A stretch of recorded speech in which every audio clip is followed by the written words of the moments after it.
আর এখনকার নেতারা সংসদত গেলেই আর আমাদের কথা মনে থাকে না, এখন ঠিক কিনা?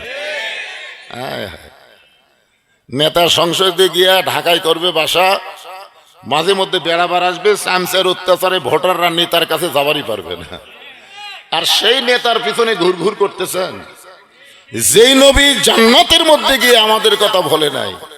আল্লাহ নবী বললেন, জিবরাইল, আল্লাহ যদি আমাকে জান্নাতে থাকার জন্য ঢুকতে বলতেন আমি জান্নাতে ঢুকতামই না। আল্লাহ শুধু আমাকে দেখার জন্য ঢুকতে বলেছেন, আমি সেই দিন জান্নাতে থাকার জন্য ঢুকবো যেদিন আল্লাহ আমার সমস্ত উম্মাতিনীকে জান্নাত দিয়ে দিবে। আছেন আমার মুক্তার, আছেন আমার বারিস্টার, শেষ বিচারের হাইকোর্টেতে তিনি আমায় করবেন পার। আমি পাপী, তিনি জামিনদার। আল্লাহ যখন হাকিম হয়ে আমাদেরকে আসামি বানায় বিচার শুরু করবেন, ওই সময় আমাদের নবী উকিল হয়ে, বারিস্টার হয়ে আল্লাহর আদালতে আমাদের ব্যাপারে সুপারিশ করে আমাদেরকে জান্নাতে পৌঁছায় দিবেন। এমন একজন বিশ্বনবীর উম্মত হওয়াতে খুশি না বেজার? তাহলে জবান খুলে আরেকবার বলি আলহামদুলিল্লাহ। এখন আসেন যে কোরআন থেকে আপনারা তাফসির শুনবেন, এই কোরআনের মধ্যে কোনো সন্দেহ আছে নাকি? গোজামিল, ধোঁকা। আমি তিনটা কথা বলি, দেখেন। এক নম্বর হলো সন্দেহ, গোজামিল, ধোঁকা। বর্তমান বাংলাদেশ যে মানুষের তৈরি সংবিধান দিয়ে চলতেছে, এই সংবিধানের মধ্যে সন্দেহ, ধোঁকা, গোজামিল। তাহলে যেই সংবিধানের মধ্যে গোজামিল আছে, ধোঁকা আছে, সন্দেহ আছে, সেই সংবিধান অনুযায়ী বাংলাদেশ চলতে পারে না। বাংলাদেশ চলবে আল্লাহর কোরআনের সংবিধান দিয়া। জোরে বলেন কথা ঠিক কি না? এই কথা বললি তো মন খারাপ। এই কোরআনের প্রথমে আল্লাহ বললেন, জালিকাল কিতাবু লা রাইবা ফীহি হুদাল লিন-নাস। কি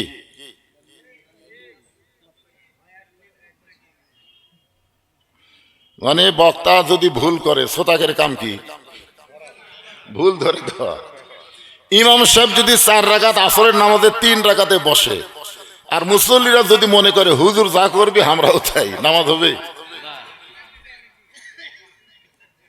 লোকমা দেওয়া লাগবে। ধরে কোন কি দেওয়া লাগবে?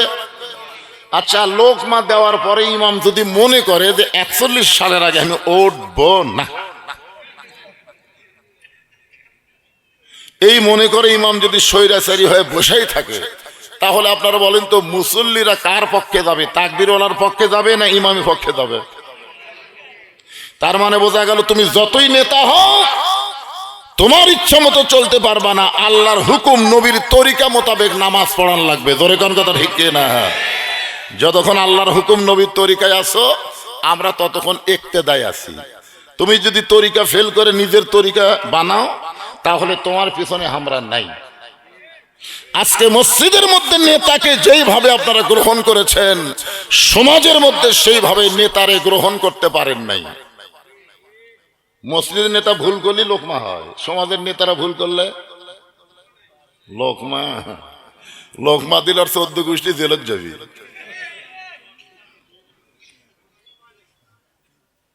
একটু মনোযোগ দিয়ে শুনবেন।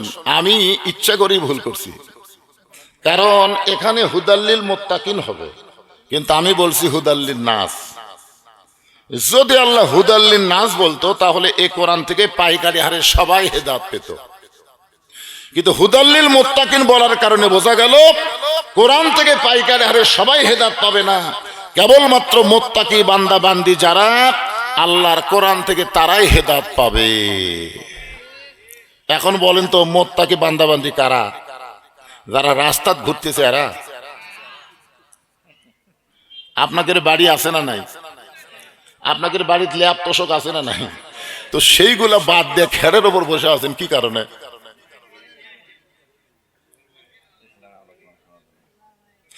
খেরের উপর বসে আছেন এত শীতের মধ্যে একটাই কারণ, আপনাদের অন্তরে আল্লাহর ভয়। আপনারাই মুত্তাকি, বলেন সুবহানাল্লাহ।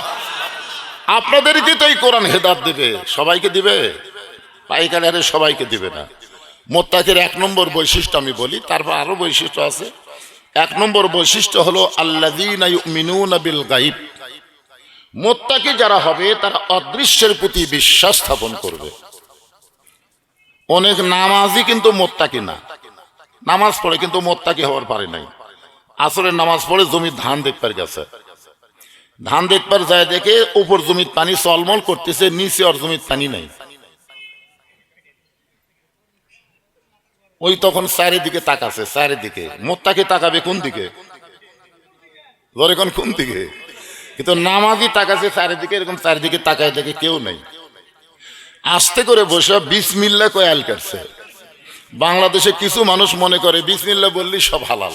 না, আপনি বিসমিল্লাহ দিয়ে শুরু করবেন আর মানুষের তৈরি আইনের কথা বলে আপনি রাজনীতি করবেন, এটা চলবে না। এটা বিসমিল্লাহ কয়া মদ খাওয়ার সমান। ধরে কোন কথা ঠিক কি না? কথা বলেন। ওই বিসমিল্লাহ কয়ে আল কাটছে। আল কাটার পরে ওই পানি দিয়ে হাত ধোছে, ধুয়ে আবার দাঁড়ায় চারিদিকে তাকায় বলতেছে আলহামদুলিল্লাহ, কেউ দেখেনি। হায় হায়। এই লোকটা কিন্তু অদৃশ্য আল্লাহর প্রতি বিশ্বাস স্থাপন পুরোপুরি করতে পারেনি।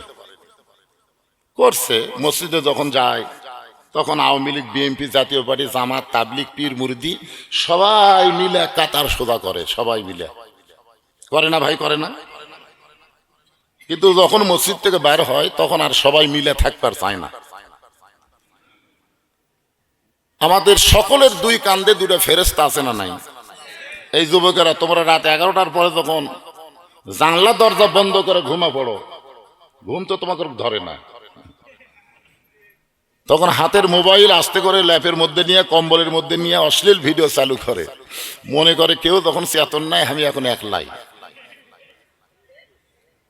তোমার দুই কান্দে দুই মোহরি লিখিতেছেন ডায়েরি, দলিল দেখে রাই দিবে, টাকা পয়সার নাই কারবার। কিরামান কাতিবিনা ইয়ালামুনা মা তাফআলুন। আপনারা বলেন তো, আমাদের দুই কান্দে ফেরেশতা আছে, আমরা কোনদিন দেখছি? তাহলে মোত্তাকিরা বিশ্বাস করবে কেউ না দেখলেও কে দেখতেছে, কেউ না লেখলেও কে লিখতেছে। এই জন্য মোত্তাকির এক নম্বর বৈশিষ্ট্য হলো অদৃশ্যর প্রতি বিশ্বাস স্থাপন করা। এই যে আপনারা যে জান্নাতের কথা শুনলে খুশি হন, জাহান্নামের কথা শুনলে বেজার হন, দেখছেন নাকি? দেখছেন তো? না দেখা জান্নাত বিশ্বাস করলেন, না দেখা জাহান্নামকে বিশ্বাস করলেন। এরাই মুত্তাকি। নামাজ পড়তে পড়তে এক সময় এভাবে আঙ্গুল তোলে না? আশহাদু আল্লা ইলাহা ইল্লাল্লাহ তোলেন না আপনারা? ফেরেশতারা বলে আল্লাহ, এরা কোনোদিন তোমাকে দেখলো না, অথচ তোমার আঙ্গুল তুলে সাক্ষী দেয়। আল্লাহ বলে এরাই মুত্তাকি। বলেন সুবহানাল্লাহ।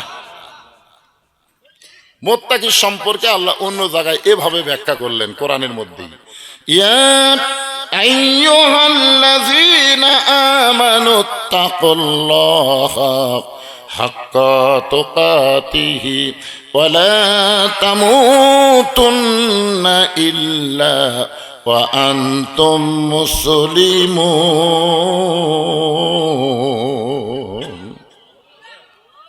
আপনারা এখানে এমন কোন লোক আছেন যে লোক দাঁড়ায় বলতে পারে যে হুজুর আমার বাড়ি সবচাইতে নিকটে, এই মাহফিলের সবচাইতে নিকটে আমার বাড়ি, আমি বাড়িতে যাবার পারবই? এরকম এক একটা লোক খাড়া হন তো দেখি, যে হুজুর এই যে আমার বাড়ি দেখা যাচ্ছে হুজুর সবচাইতে নিকটে, আমি বাড়িতে যাবার পারবই। তো তাহলে এইরকম কথা বলার সাহস যদি না থাকে, এইরকম কথা বলার সাহস যদি না থাকে, তাহলে আপনারা কারা কারা মাগরিব এশার নামাজ না পড়ে আওয়াজ শুনতেছেন? না, এইটুকু বলারই আপনার সাহস নাই। তাহলে আপনি কেমনে মাগরিব বাদ দিলেন, এশা বাদ দিলেন? আপনি তো আজকে ওয়াজ শোনার পরে ফজরও পড়বেন না। আপনারা বলেন তো, যারা মাগরিব এশা বাদ দিয়েছে এরা ফজর পড়বে? কারণ 5 ওয়াক্ত নামাজের মধ্যে সবচাইতে কঠিন নামাজ কোনটা? আরো জোরে কোন কোন নামাজ? যে নামাজ বাড়ি পড়লেও হবে না, মসজিদে জামাতের সঙ্গে আদায় করা লাগবে। জোরে কোন কথা ঠিক? এতটুকু সাহস নাই। হ্যাঁ, বারবার খালি উপর দিকে তাকায়। কি দেখতেছেন? হুজুর 6 তালার ভিত দিছি তো 3 তালা হয়ে গেছে, রড বাইর করে থেছি হুজুর। বারবার দেখতেছে। আমি যে বাড়িতে আমাকে থাকার দিল, আমাকে বলে হুজুর বাড়িটা দেখেন খুবই সুন্দর। আমি দেখিনি। আমাকে হুজুর দেখবেন না? না, এটা তো থাকার বাড়ি না রে। বহুদিন আগে আব্দুল আলিম একটা গান গাছে, এপারে তোর বসত বাড়ি, ওই পারে তোর বাসা, ভব দরিয়ায় পাড়ি দিতে, ভব দরিয়ায় পাড়ি দিতে কেমনে করলি আশা, এপারে তোর বসত বাড়ি, ওই পারে তোর বাসা। আপনারা সকলেই বিশ্বাস করছেন যেখান থেকে বাড়ি যাওয়ার কোনো গ্যারান্টি। আল্লাহ বলতেছেন লা তামুতুন্না, মৃত্যুবরণ করো না, ইল্লা ওয়া আনতুম মুসলিমুন, যতক্ষণ মুসলমান না হবে। আমরা সবাই মুসলমান হয়ে মরবার চাই। কারা কারা রাজি? 2 হাত তুলে আমার আল্লাহকে দেখার লাগবে। যারা মুসলমান হয়ে মরবেন তারা হাত তোলেন। লিল্লাহু তাকবীর। হাত নামান। মুসলমান হয়ে যদি মরবার চাই তাহলে সূরা আসরের আলোচনা শোনা লাগবেই। কিন্তু আমাকে তুলে দিলেন কয়টায়? আমি তো গাবতলির মধ্যে এইরকম লেটে কোনো মাহফিল উঠি না। আমার নিয়তি হলো যেই তারিখে দাওয়াত দিয়েছে ওই তারিখেই ওয়াজ শেষ করা লাগবে। আমাকে দাওয়াত দিয়েছে কয় তারিখ? 9 তারিখ। তো 9 তারিখে টাইম হলো 12টা পর্যন্ত। তো 9 তারিখে দাওয়াত দেওয়া 10 তারিখও যাবেন, চলবে?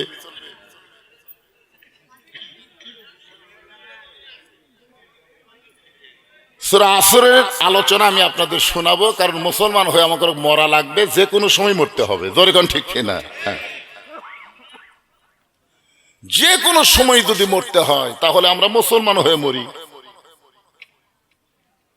এই জন্য আল্লাহ বললেন ওয়াল আসরি ইন্নাল ইনসানা লাফি খুসর। আসর শব্দের অর্থ হলো সময়। আসর শব্দের অর্থ কি? সময়ের শপথ করছেন কে? কারণ সময় অত্যন্ত গুরুত্বপূর্ণ একটা সাবজেক্ট।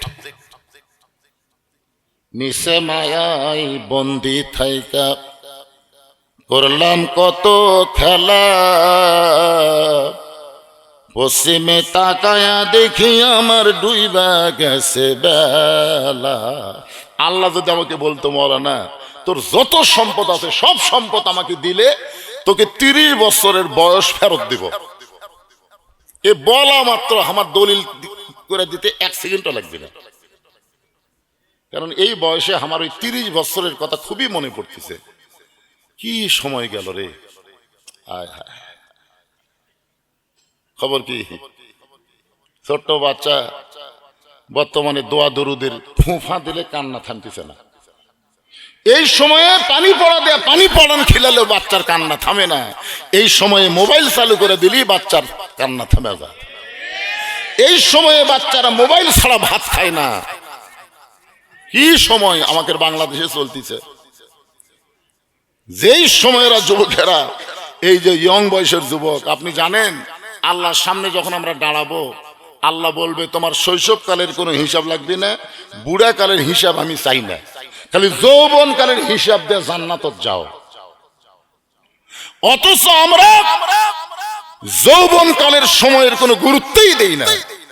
60 বছর ঘুষের চাকরি করছে, চাকরি রিটায়ার হওয়ার পরে আল্লাহর কাছে কাঁদতেছে আর বলতেছে আল্লাহ আমি আর জীবনে ঘুষ খাবো না, আমি আর জীবনে ঘুষ খাবো না। কে রে পাগলা, তো চাকরি আছে? যখন হচ্ছে চামড়া ঢিল ওই সময়ে দিছে আল্লাহর সাথে মিল। যৌবন বয়সে একদিনও মসজিদে যায়নি, বুড়া বয়সে সিয়ারি দিয়ে মসজিদে গেছে। জোরে কোন কথা ঠিক কিনা? তুমি জানো তোমার বুড়া বয়সের সিয়ারি কি আর নামাজি কি? ওটা আল্লাহ চায় না তো। 60 বছর যদি চাকরি করো সরকারের, সরকার তোমাকে চাকরি গেলে পেনশন দেয়। যৌবন বয়সে যারা নামাজ পড়েছে, বৃদ্ধ বয়সে ঠিক মতো পড়বার নাও পারলে আল্লাহ দয়াবান ওই পেনশনের সওয়াব তার আমল নামায় দিয়ে দেয়। আর ওই চাকরি করবার কাছে পেনশনের সময় মসজিদে নামাজ পড়লে 27 গুণ সওয়াব হয়, ওই সিয়ালার জন্য আমাকে সওয়াব হচ্ছে না। একলা একলা হয় না, জামাতে হয়। তো জামাতে কি কাতার সোজা করা হয় না হেঁকা বেঁকা করা হয়? তো কাতার সোজা করবার গেলে পায়ের গোড়ালির সঙ্গে গোড়ালি মিল করা লাগবে। যেই বেটা সিয়ারত বসছে ওর গোড়াকুটি। তা আপনার কি 27 গুণ সওয়াব চান? তাহলে আপনার কাতার থেকে সিয়ার সরান। সবাই যদি 27 গুণ সওয়াবের আশা করে, মসজিদের মধ্যে একটা সিয়ারও থাকবে না, সব সিয়ার বারান্দার চলে আসবে। জোরে কোন কথা ঠিক কিনা? রাসূল বলেছেন 7 বছর থেকে নামাজের তালিম দাও, 10 বছর থেকে জোর করে নামাজ ধরাও। যৌবন বয়সে যারা নামাজ পড়বে, বুড়া বয়সে তাদের বল বিয়ারিং ঠিকই থাকবে। আমার এক ভাই বললো না, তাবলিগে যাবে বিশ্বের বাহিরে, কি সিয়ারত নামাজ পড়ে? নামাজ ধরছে টাইম মতো। কথা প্রসঙ্গে কথাটা বললাম, একটু মনোযোগ দিয়ে শুনবেন। সময়ের শপথ করে আল্লাহ বললেন, ইন্নাল ইনসানা লাফি খুসর। ইন্না মানে নিশ্চয়, ইনসান মানে মানুষ, লাফি মানে ভিতরে, খুসরুন মানে ক্ষতি। একত্রে অর্থ হবে নিশ্চয় মানুষগুলো ক্ষতির ভিতরে। কেমন লাগলো? নিশ্চয় মানুষগুলো ক্ষতির ভিতরে, শুনলে ভালো লাগলো? আল্লাহর যত সৃষ্টি আছে, সমস্ত সৃষ্টির ভিতরে শ্রেষ্ঠ সৃষ্টির নাম কি? আরো জোরে। এই মানুষের কথা বলতে যায় আল্লাহ 4টা শপথ করছে। কয়টা? অতীন, ওয়াজাইতুন, অতুরি সিনিন, ওয়াহাজাল বালাদিল আমিন। এই 4টা শপথ করে আল্লাহ বলতেছেন, লাকাদ খলাকনাল ইনসানা ফি আহসানি তাকবীম। মানুষকে আল্লাহ তাআলা সর্ব উত্তম আকৃতিতে সৃষ্টি করেছে। বলেন সুবহানাল্লাহ। এই মানুষ ক্ষতির মধ্যে পড়ুক, এটা আল্লাহ চায়। এজন্য আমার সঙ্গে সকলে বলবেন, আদর করে মানুষ আল্লাহ বানায়া কেমনে দিবেন ক্ষতির মধ্যে ফেলিয়া। আচ্ছা, এরকম মুরব্বী মানুষের ওয়াজ শোনা লাগবে? কি ডিস্টার্ব? ওয়াজ শোনা কি ফরজ? এ ওয়াজ শোনা কি ফরজ? এটা ওয়াজিব না, সুন্নত না, এটা হলো মোস্তাহাব। এরকম বুড়া তোরা ভাঙ্গাচোরা মানুষ মাঝখান থেকে উঠলো, কেমন আমি একটা টান মান্য। এই প্রত্যেকটা কথা হবে গুরুত্বপূর্ণ। আমার সঙ্গে একটু হোহা করে শুদ্ধ বলেন, তারকে পারেন বলেন, না পারলে হোঁ করেন, অসুবিধা কি? আদর করে মানুষ আল্লাহ বানায়া কেমনে দিবেন ক্ষতির মধ্যে ফেলিয়া। এই জন্য আল্লাহ বললেন, ইল্লাল্লাযীনা আমানু ওয়া আমিলুস সলিহাতি ওয়া তাওয়াসাউ বিল হক ওয়া তাওয়াসাউ বিস সবর। এখানে আল্লাহ 4টা বিষয় বলেছেন। জোরে কোন বিষয়? কয়টা? 1 নম্বর হলো ঈমান। 1 নম্বর হলো ঈমান। ঈমান যদি না থাকে, আপনি যতই ভালো কাজ করেন, একটাও আল্লাহর দরবারে কবুল হবে না। আপনারা বলেন তো, নবীর চাচা আবু তালেব মানুষটা কেমন ছিল?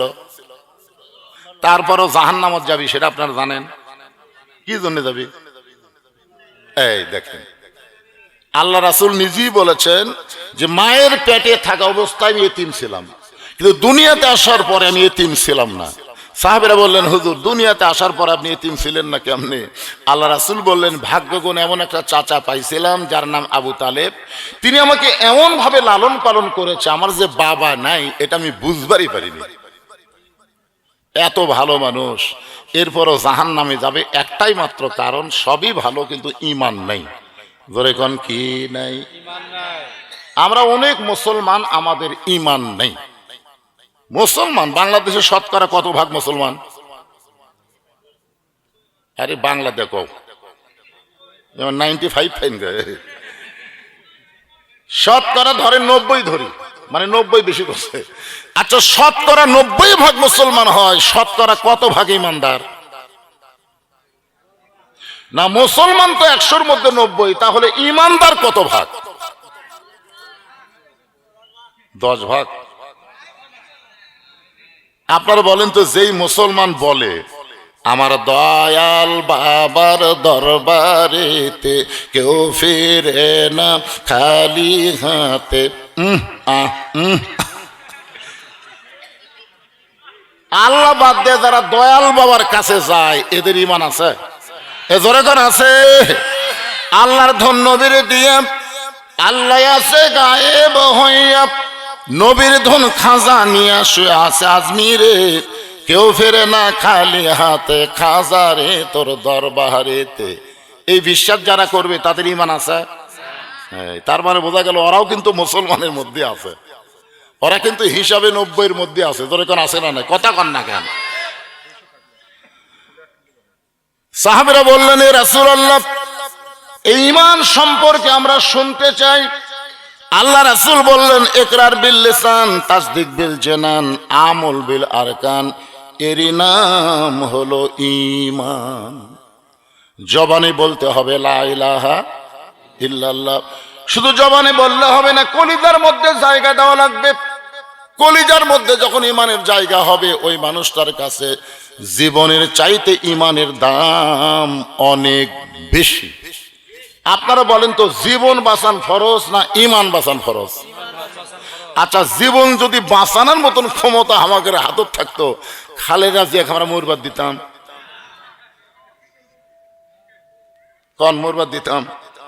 কারণ বাংলাদেশের সবচাইতে বড় হাসপাতাল, দামি হাসপাতাল, বিশ্বের বড় বড় ডাক্তার দিয়ে তার জীবন বাঁচানোর বহু চেষ্টা করা হয়েছে, কিন্তু তারপরেও জীবন বাঁচলো না। তার মানে বোঝা গেল, আমরা যতই চেষ্টা করি আমাদের জীবন আমরা বাঁচাবার পারবো না, তবে একটু চেষ্টা করলে আমাদের ঈমানকে আমরা বাঁচাবার পারবো।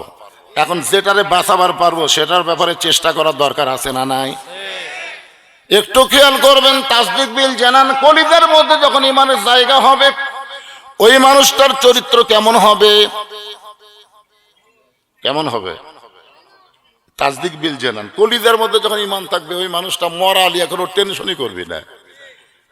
আকাশেতে লক্ষ তারা, একটা চাঁদের আলো, 1000 কোটি মানুষের চাইতে ঈমানদার ওসমান হাদি অনেক ভালো।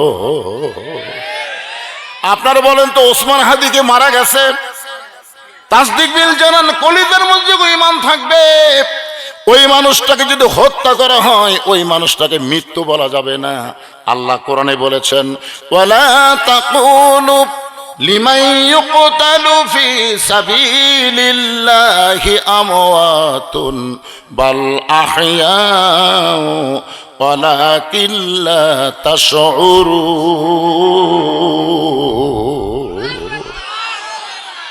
এরপর আল্লাহ রাসূল বলতেছেন, আমল বিল আরকান, ঈমান অনুযায়ী আমল করা লাগবে। সূরা আসরের 2 নম্বর বিষয় কি? ওয়া আমিলুস সালিহা। আপনারা বলেন তো, আল্লাহ বান্দা বান্দিকে যত নেক আমল দিছে, যে আমল না করলে ঈমান থাকবে না, সেই আমলের নাম কি? আস্তে আস্তে কোন কেবারে, আরো জোরে, জোরসে বলুন। কিসের সালাত? টমেটো না? এই সলাৎ সলাৎ বলিস করে, মানে এখন সলাতের কথা শুনে কয়, হুজুর এটা টমেটোর সলাৎ না ক্ষীরার সলাৎ না শসার সলাৎ? এই জন্য যেটা আমরা বুঝি সেটাই কম। তো নামাজ করে কি হয়? হ্যাঁ, সালাত খুব খেয়াল করেন। লা সালাত লা ঈমানা, যার নামাজ নাই তার ঈমান নেই। তাহলে ঈমান রক্ষা করতে গেলে 1 নম্বর যে আমল লাগবে তার নাম হলো সালাত। রাসূল বলেছেন, লা সালাত লা ঈমানা, যার নামাজ নাই তার ঈমান নাই। লা সালাত লা দীনা, যার নামাজ নাই তার কোনো ধর্মই নাই। বাইনাল আবদি ওয়াল কুফরি তারকুস সালাত, বান্দার কাফের মধ্যে পৃথক করার জিনিসটার নামই হলো নামাজ। আমি সন্ধ্যার সময় যেখানে মাহফিল করলাম, ওখানে আমাকে বললো, হুজুর মসজিদের জন্য একটু আদায় করেন। আমি বললাম, ভাই মসজিদ তো সেই সুন্দর, মসজিদের জন্য তো কোনো আদায় করার দরকার নাই। তখন বলে হুজুর আমরা দোতলা কর্ম। তাই বললাম দোতলা করবেন কিসের জন্য, 5 ওয়াক্তের জন্য না জুম্মার জন্য? তখন বলতেছে 5 ওয়াক্তে খুব একটা লোক হয় না, কিন্তু জুমার দিনে মানুষ আঁটে না। আপনারা বলেন তো, যে সালাত না পড়লে ঈমান থাকবে না, সেটা কি 5 ওয়াক্ত নামাজ না জুম্মার নামাজ? এ জোরে কান, কোন নামাজ?